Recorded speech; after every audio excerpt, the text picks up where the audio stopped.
Dark Phoenix is the 5th movie in this X-Men reboot franchise. I say 5th because I count Logan. And it is also the final X-Men movie before Disney officially takes over the rights to X-Men. This rebooted X-Men franchise, I feel, has been really awesome for the most part. X-Men First Class, I thought was great. X-Men Days of Future Past, I thought was unbelievable.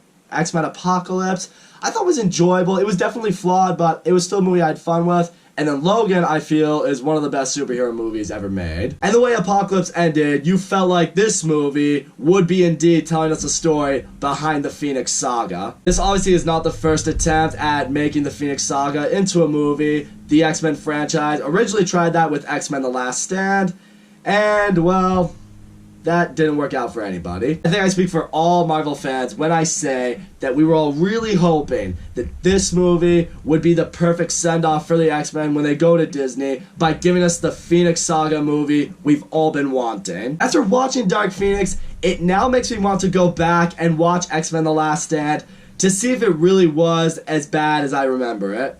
Because this movie is fucking awful. This movie just, this movie sucks. This movie just... Is it really that hard to make a good Phoenix Saga movie? I mean, holy fucking shit. This movie's just...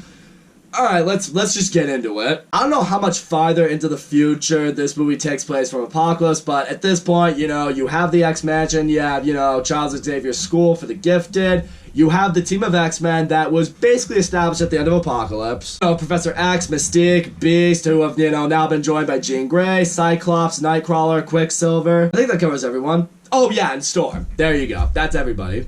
I'm pretty sure that's everybody. And, you know, they go on a space mission to help these astronauts. There's a rocket that's, like, severely malfunctioned. All these astronauts are gonna die. So it's just like, alright, we're gonna go into space and we're gonna save them all. So they go into space, they save the astronauts, but while they're up there, Jean Grey has this solar flare energy that attacked the spaceship. It goes into her and she absorbs it. She now comes back to Earth. She discovers that her psychic powers are very amplified, but she can't control them. And, you know, all the students are calling her Phoenix, and now let's just get into why this movie's a fucking mess. First of all, her going into space and her absorbing the powers of the solar flare, her essentially absorbing the Phoenix, this now contradicts exactly the way Apocalypse ended. Spoiler alert for X-Men Apocalypse, Jean Grey ultimately defeats Apocalypse by unleashing the Phoenix fire that is in her. She finally lets go, and she basically, with the help of the other X-Men, she defeats Apocalypse. This movie is now implying that she didn't have any Phoenix powers before this movie, so what the hell was that in Apocalypse? I mean, there's no way that wasn't Phoenix energy. That was blatantly, obviously, Phoenix energy. What, are they retconning Apocalypse now, too? Is that what these X-Men movies are just gonna do now? They're just gonna retcon every movie that wasn't so positively received by everybody? It's really beginning to start to feel like that anyway. The next thing I want to do right now is get into the performances. It is so blatantly obvious in this movie that nobody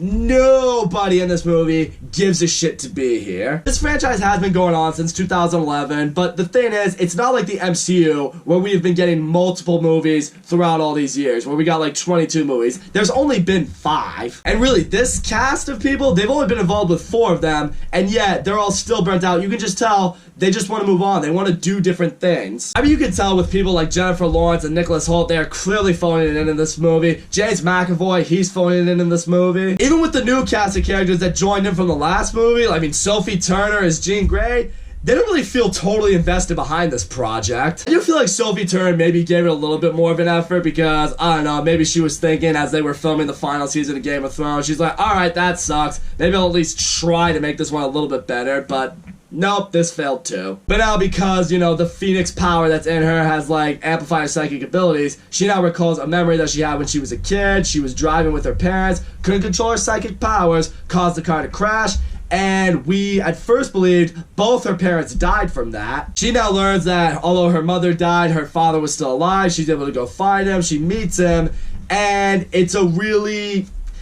well, you know, it's a very awkward, you know, moment between, you know, the father and the daughter meeting because, you know, Jean Grey's father tells her, it's like, well, you know, after you basically killed your mother, I didn't want anything to do with you anymore. I felt you were hopeless. I felt you were just a train wreck, so I just basically, you know, threw you to Charles Xavier. It's like, hey, you want her? Take her. I don't want her. This obviously just breaks Jean Grey's heart, but what makes this even worse is you discover that apparently Professor X, when he took her in, he suppressed that memory. Like, you know, he kept that a secret from Jean Grey so she wouldn't know the truth. He's like, oh, I was trying to protect her. I was trying to keep her safe. That right there goes completely against everything Professor X is as a character. He has always been known, when he takes these students, when he takes these mutants under his wing, he has them face the challenges that they have faced in life. He has them, you know, embrace that they have made mistakes, that they have done things wrong. He's never once tried to hide anything from any of his mutants, because that's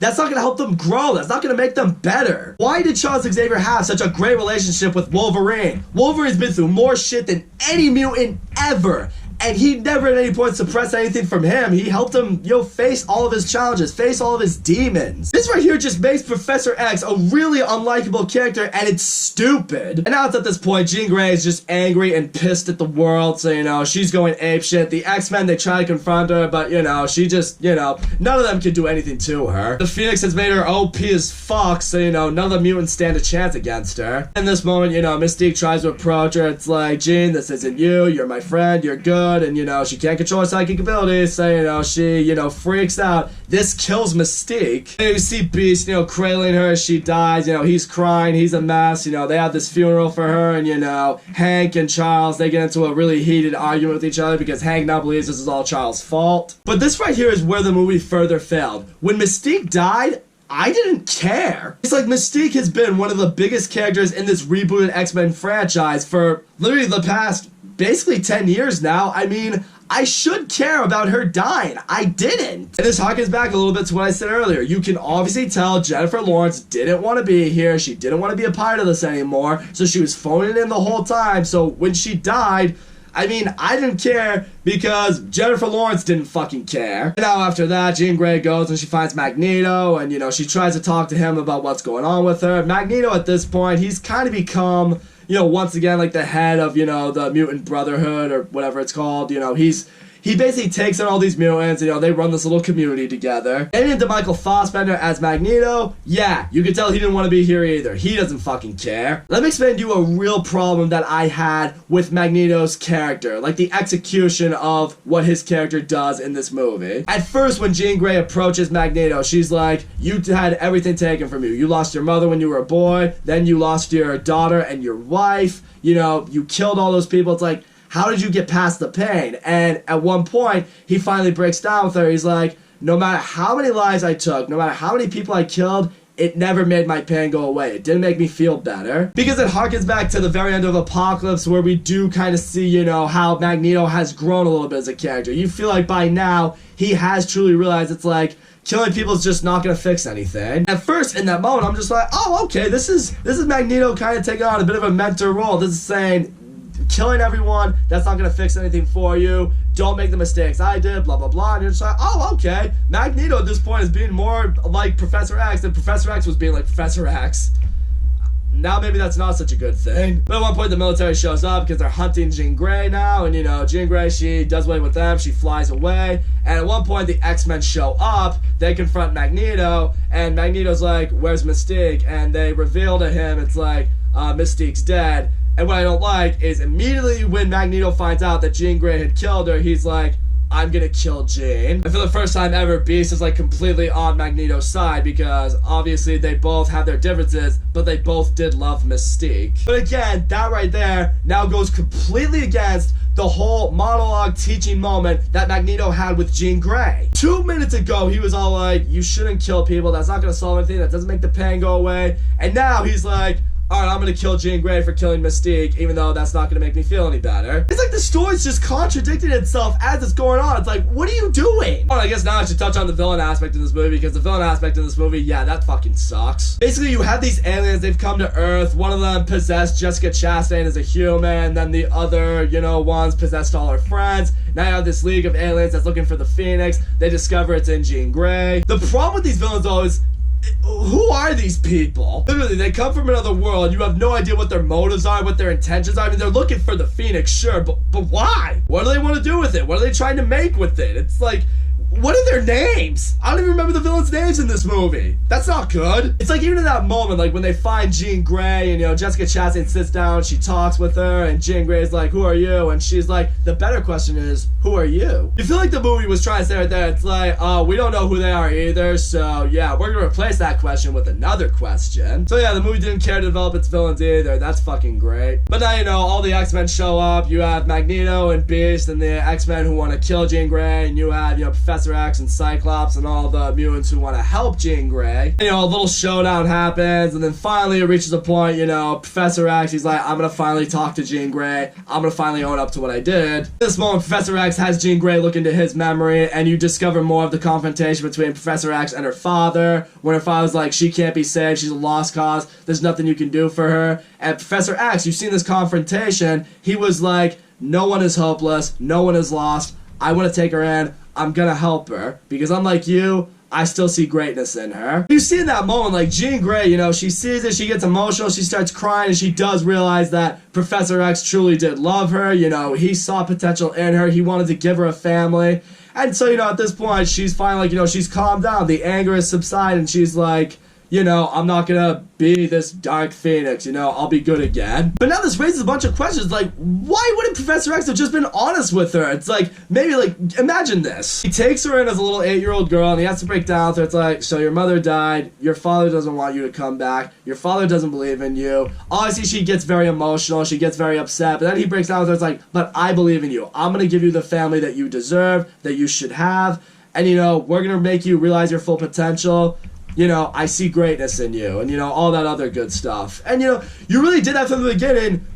Really, this never would have been a problem. It's just, honestly, it makes me that more pissed off about what they did with, you know, Charles Xavier. It's like, really, if you hadn't been a dick and hit all that, everything would have been fine. And now at this point, Jean Grey's like, I don't want this power anymore. Jessica Chastain, you can have it. So she takes it away. You know, now she's like, okay, now we're going to destroy the world because, you know, we're bad guys. And soon enough, we get this final battle on a train. Why did it have to be on a train? It makes everything feel so condensed. It makes everything feel crammed. Have you not learned from any superhero movies? Give them a big environment to play in, to fight in. Don't put them in a fucking cart. But, you know, now the X-Men have to take on, you know, Jessica Chastain and her alien friends. And how is this? Nah, it's nothing really that enjoyable. Nightcrawler kills a bunch of people. But that kind of goes against what Nightcrawler was in Apocalypse. Wasn't he basically a pacifist? This one, he's fucking killing guys with a smile on his face. It's like, whoa, what brought that out of you? But now as part of the final battle, Jean Grey takes on Jessica Chastain, and, you know, I guess Jean Grey is able to reawaken the Phoenix in her, even though she gave the Phoenix to Jessica Chastain. That doesn't make sense. It's like she literally gave that all to Jessica Chastain. How could she do that again? This movie doesn't make sense. But, you know, she, like, goes full Phoenix mode. You know, we see the big colorful bird fire image that we saw in Apocalypse. You know, she unleashes all that on Jessica Chastain, destroys her, but this one kills Jean Grey. And so, you know, as a result of that, they renamed the school, you know, Jean Grey School for Gifted Children. Beast becomes the headmaster of that. Charles Xavier decides to retire. He and Magneto play chess because, you know, I guess they're friends now, even though that was already established in Apocalypse, but this movie kind of went against that. Oh, but in the final shot of the movie, we see this, you know, glowing phoenix bird flying in the sky, which is meant to imply, oh, Jean Grey's still alive, probably, maybe, who knows. But again, the biggest problem I have with that is, now this kind of, in a way, goes against what happens in the end of Days of Future Past. Because I guess now we're supposed to assume that when Logan wakes up at the end of Days of Future Past and everyone's there, you know, Jean Grey is there, you know, Charles Xavier is there as the headmaster of the school, I guess now we're supposed to assume that somewhere between that gap, you know, the school that they're in is the Jean Grey School of Gifted Children. Jean Grey came back